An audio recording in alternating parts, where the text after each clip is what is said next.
আসসালামু আলাইকুম ওয়া রাহমাতুল্লাহি ওয়া বারাকাতুহু। আলহামদুলিল্লাহি রাব্বিল আলামিন ওয়াসসালাতু ওয়াসসালামু আলা আশরাফিল আমবিয়াই ওয়াল মুরসালিন নবিয়িনা মুহাম্মদ ওয়া আলা আলিহি ওয়া আসহাবিহি আজমাইন, আম্মা বা'দ।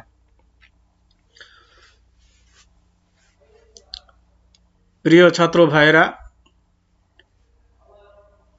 আমি এখন ক্লাস 1 এর ফিকর ক্লাস আরম্ভ করছি। বিষয় মোজার উপরে মাসা করার শর্তসমূহ।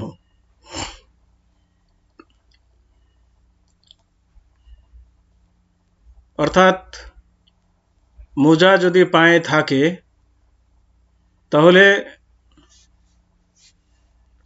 ওযু অবস্থায় মোজা পরিধান করে থাকলে সেই মোজার উপরে মাসা করার জায়েজ, কিন্তু কোন কোন শর্তে জায়েজ সেগুলো সম্পর্কে আলোচনা।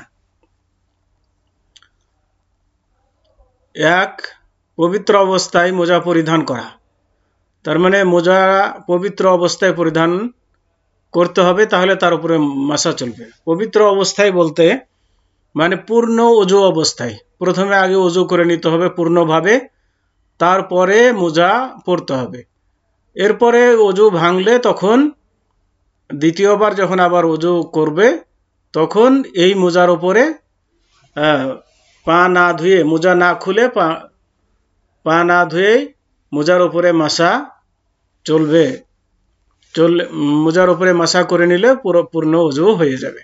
তার মানে পূর্ণ ওযু করে পা ধুতে করতে হবে না, শুধু পানি নিয়ে মোজার উপরে মাসা করে নিতে হবে, তাহলে ওযু হয়ে যাবে। তাহলে এবার আসুন, এখানে পবিত্র অবস্থায় মোজা পরিধান করার বলা হলো, তার মানে পূর্ণ ওযু অবস্থায়। কেউ যদি এভাবে ওযু করে যে ওযু করলো, করার পরে ডান পা ধুলো, ধোয়ার পরে মোজা পরিধান, ডান পায়ের মোজা পরে নিল, আবার বাম পা ধুলো, ধোয়ার পরে আবার বাম পায়ে মোজা পরলো। তো এইভাবে যদি মোজা পরিধান করে তাহলে এই মোজার উপরে মাসা চলবে না, কেননা পূর্ণ ওযু অবস্থায় সে মোজা পরিধান করেনি। এক পা ধোয়ার পরে মোজা পরিধান করেছে, আবার এক পা ধোয়ার পরে মোজা পরিধান করেছে, এভাবে করেছে, যার কারণে পূর্ণ পবিত্র না হওয়ার কারণে এভাবে ওযু করলে এবং ওযু করে মোজা পরিধান করলে এই মোজার উপরে মাসা করা চলবে না। 2. মোজাদ্বয় যেন পবিত্র হয়। তার মানে ওই মোজার উপরে মাসা চলবে যে মোজা পবিত্র পাক থাকবে। 3. মাসা করার নির্ধারিত সময়সীমা যেন অবশ্যই অতিক্রম না করে। তো মোজার উপরে মাসা করার একটা সময়সীমা আছে, সেই সময়সীমা যেন পার না হয়, তাহলে পরে তার উপরে মাসা চলবে। আর সেই সময়সীমা হচ্ছে স্থানীয় ব্যক্তির জন্য 1 দিন 1 রাত, অর্থাৎ 24 ঘন্টা। তার মানে যারা বাড়িতে অবস্থান করছে তারা মোজা পরিধান করার পরে, ওযু করে মোজা পরিধান করার পরে যখন ওযু ভাঙবে, ওযু ভাঙার পরে যখন আবার দ্বিতীয়বার মাসা করবে, ওযু করে মোজার উপরে মাসা করবে, এখান থেকে নিয়ে 24 ঘন্টা তার হচ্ছে সময়সীমা। মুসাফিরের জন্য 3 দিন 3 রাত। মুসাফিরের জন্য সময়সীমা হচ্ছে 3 দিন 3 রাত, যারা সফরে থাকবে তাদের জন্য। নোট: মাসা করার সময়সীমা প্রথমবার মাসা করা থেকে আরম্ভ হবে। তার মানে 1 দিন 1 রাত বা 3 দিন 3 রাত, মুকিমের জন্য 1 দিন 1 রাত, আর মুসাফিরের জন্য যে 3 দিন 3 রাত, এই সময়সীমাটা হিসাব করতে হবে কখন থেকে? প্রথম মাসার পর থেকে। প্রথমবার যখন মোজার উপরে মাসা করলো সেই সময় থেকে সময়সীমা ধরতে হবে। যেমন মনে করুন যে জোহরের সময় আপনি ওযু করে মোজা পরিধান করলেন, পরিধান করার পরে আসরের পরে আপনার হয়তো ওযু ভাঙলো। ওযু ভাঙার পরে আপনি যখন আবার ওযু করবেন, মনে করুন যে মাগরিবের নামাজের জন্য আপনি ওযু করছেন, তো ওযু করার পরে এখন মোজার উপরে মাসা করলেন, এই এই সময় থেকে নিয়ে একদিন এক রাত মুকিমের জন্য, মানে যারা বাড়িতে অবস্থান করছে তাদের জন্য, আর 3 দিন 3 রাত যারা সফরে অবস্থান করছে তাদের জন্য। 4, ফরজ স্থল যেন ঢাকা পড়ে। তার মানে এমন মোজা হতে হবে যেই মোজার দ্বারাতে মানে যেই স্থান ধৌত করা লাগে এই স্থান যেন ঢেকে রাখে মোজাতে, তাহলে সেই মোজার উপরে মাসা চলবে। মোজা যদি হাফ মোজা হয়, যেমন টাকনুর নিচ থেকে অনেকগুলো মোজা আছে, এ ধরনের মোজা হলে সেই মোজার উপরে মাসা চলবে না। মানে ফরজ ঢাকতে হবে, মানে অজুতে যে পর্যন্ত ধোয়াটা ফরজ ওই পর্যন্ত যদি ঢেকে রাখে মোজার দ্বারা, তাহলে সেই মোজার উপরে মাসা চলবে, নচেত নয়। মোজাদ্বয় যেন হালাল হয়। মোজাদ্বয় যেন হালাল হয়, মানে হালাল মোজা হতে হবে। হালাল মোজা বলতে মানে যেমন চুরি চামারি করা নয়, এমন যেন মোজা হয়। মাসা করার পদ্ধতি, কিভাবে মোজার উপরে মাসা করবেন। 1, হাত দ্বয় ভিজাবে। প্রথমে 2 হাতকে পানি দ্বারা ভিজিয়ে নিবে। এরপর 2, পায়ের আঙ্গুলের কিনারা থেকে পায়ের গোছের প্রথম অংশ পর্যন্ত উপর অংশে হাত বুলাবে। তার মানে ভিজা হাত পায়ের আঙ্গুল থেকে উপরের অংশে, নিচের অংশে না, উপরের অংশে হাত ফেরাবে। পায়ের আঙ্গুল থেকে নিয়ে টাকনুর উপর পর্যন্ত হাত টেনে নিবে, তাহলে মাসা হয়ে যাবে। ডান পা ডান হাত দ্বারা ও বাম পা বাম হাত দ্বারা মাসা করবে। ডান হাত দ্বারা ডান পা মাসা করবে, বাম হাত দ্বারা বাম হাত মাসা করবে। মাসা বিনষ্টকারী বস্তুসমূহ, যে সমস্ত কারণে মাসা নষ্ট হয় সে সমস্ত বস্তু। 1, মোজাদ্বয় খুলে ফেললে। তার মানে মাসা করেছিলেন মোজার উপরে, ওই মোজা আবার খুলে নিলেন, তাহলে ওযু নষ্ট হয়ে যাবে। 2, গোসল ওয়াজিবকারী কোনো কারণ পাওয়া গেলে। যে সমস্ত কারণে গোসল ওয়াজিব হয় সে সমস্ত কারণ পাওয়া গেলে, যেমন স্বপ্নদোষ হওয়া বা স্ত্রী মিলন করা বা মেয়েদের মেন্স হওয়া, এই ধরনের হলে পরে তার উপরে মাসা চলবে না, তখন গোসল করতে হবে, গোসলের জন্য খুলে নিতে হবে।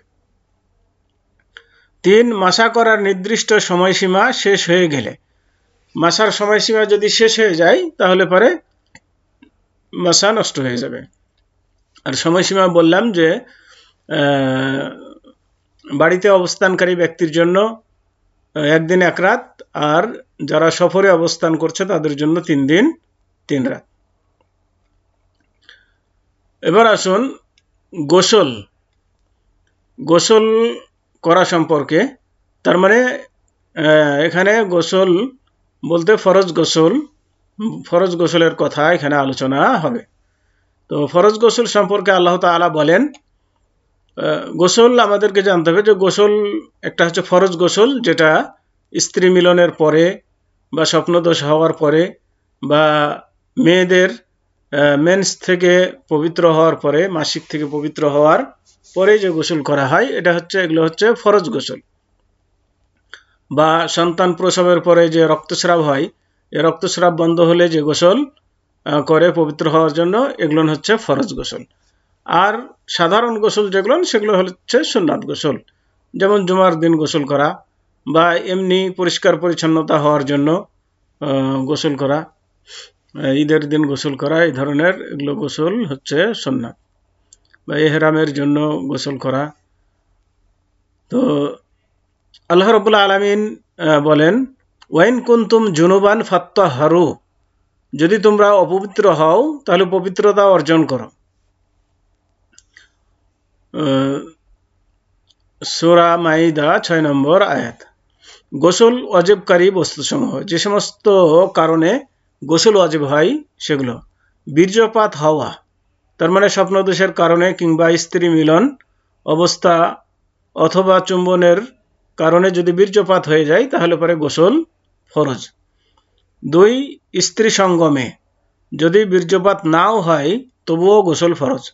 স্ত্রীর সাথে যদি মিলন হয়ে যায়, মানে স্ত্রীলিঙ্গে যদি পুংলিঙ্গ প্রবেশ করে তাহলে পরে গোসল ফরজ হয়ে যাবে, যদিও পানি না বের হয় তবুও গোসল ফরজ। 3 মেয়েদের মাসিক ঋতুস্রাব বন্ধ হয়ে গেলে তখন গোসল ফরজ। 4 মেয়েদের নেফাসের রক্ত বন্ধ হয়ে গেলে, নেফাস বাচ্চা প্রসবের পরে যে রক্তস্রাব হয় তাকে বলা হয় নেফাস, তো নেফাসের রক্ত বন্ধ হয়ে গেলে। 5 কাফের ইসলাম গ্রহণ করলে, কিন্তু এই ব্যাপারে মতানৈক্য আছে। কাফের ইসলাম গ্রহণ করলে তারপরে গোসল ফরজ নাই, কেউ বলছে গোসল এটা সুন্নাত, কেউ বলছে ফরজ, যাই হোক। 6 মুসলমান মারা গেলে, মুসলমান মারা গেলে তাকে গোসল দেওয়া, ফরজ গোসলের মতো করে গোসল দেওয়া। গোসল করার পদ্ধতি, গোসলের পদ্ধতি হলো গোসলের ওয়াজিব সমূহ, ফরজ গোসলের ওয়াজিব সমূহ। পবিত্রতা অর্জনের নিয়াত করা, তার মানে আপনি এই গোসলের মাধ্যমে পবিত্র হবেন, এই নিয়াত আপনাকে আগে গোসলের আগে করতে হবে, মনে মনে এই নিয়াত করতে হবে, মুখে কোনো দোয়ার আকারে কিছু বলতে হবে না। 2 সমস্ত শরীর ধৌত করা এবং সাথে সাথে কুলি করা ও নাকে পানি দেওয়া, এটা হচ্ছে ফরজ। 3 চুল খেলাল করা, মানে চুলের নিচে পানি পৌঁছানো খেলাল করে। গোসলের সুন্নাত সমূহ, 1 বিসমিল্লাহ বলা, মানে বিসমিল্লাহ বলে গোসল শুরু করা। 2 3 বার কবজি পর্যন্ত হাত ধোয়া, মানে 2 হাত কবজি পর্যন্ত 3 বার ধৌত করা। 3 বাম হাতে গুপ্তাঙ্গ ধোয়া ও আবর্জনা দূর করা, বাম হাত দ্বারা গুপ্তাঙ্গ ধোয়া আবর্জনা দূর করা। 4 ওযু করা, ওযু করে গোসল করা, এটা হচ্ছে ওযুর পূর্বে না গোসলের পূর্বে ওযু করে নেওয়া, এটা হচ্ছে সুন্নাত। 5 3 বার চুল ধোয়া, মানে মাথায় 3 বার পানি চলে করে পানি নিয়ে মাথায় দিয়ে ভালো করে নেড়ে পানি পৌঁছিয়ে দেওয়া চুলের গোড়ায়। 6 সমস্ত শরীর ধৌত করা, প্রথমে ডান পাশ অতঃপর বাম পাশ। সমস্ত শরীর ধৌত করা তো ফরজ ওয়াজিব, কিন্তু এটার পদ্ধতি হচ্ছে ডান দিকে আগে ধোয়া, এরপরে বাম দিকে ধোয়া, এইভাবে ধোয়াটা হচ্ছে সুন্নাত। যে সমস্ত আমলের ক্ষেত্রে পবিত্রতা অপরিহার্য, যে আমলগুলো করার আগে পবিত্রতা অর্জন করতে হয় সেগুলো। ছোট হাদাস থেকে পবিত্র হওয়া, ছোট হাদাস বলতে যেমন পেশাব পায়খানা বা বায়ু সরাই, এই সমস্ত জিনিস থেকে পবিত্র হওয়া। 1 নামাজের ক্ষেত্রে, নামাজের জন্য পবিত্র হওয়া বা ওযু করা। কাবা ঘরের তওয়াফ করার ক্ষেত্রে, কাবা ঘরের তওয়াফ করলে ওযু করে নিতে হবে। মুসহাফ বা কোরআন স্পর্শ করার ক্ষেত্রে ওযু করে করবে, যদিও এই মাসালার মধ্যে মতানৈক্য আছে, কেউ বলছে যে কোরআন স্পর্শ করা যাবে যে ওযু ছাড়াও, এবং কেউ বলছে যে না করাই উচিত, কারণ আল্লাহ রাব্বুল আলামিন যেহেতু বলেছেন যে লা ইয়ামাসসুহু ইল্লাল মুতাহহারুন, যে কোরআনকে পবিত্র ব্যক্তি ছাড়া যেন স্পর্শ না করে। তো এটার মধ্যে কিছু ব্যাখ্যা রয়েছে, আমি সেদিকে যাচ্ছি না। তো কোরআন স্পর্শ করার জন্য ওযু করে নেবে। বড় হাদাস, নাপাকি থেকে পবিত্র হওয়া। বড় হাদাস বলতে যেমন যে সমস্ত জিনিসে গোসল ফরজ হয়, যেমন স্বপ্নদোষ হয়, স্ত্রী মিলন বা মাসিক বা নেফাস থেকে পবিত্র হয়, এই সমস্ত। যেসব আমলের ক্ষেত্রে ছোট হাদাস থেকে পবিত্র হওয়া জরুরি, ওই সবে বড় হাদাস থেকে পবিত্র হওয়াও জরুরি। 2, মুখস্থ কোরআন পাঠ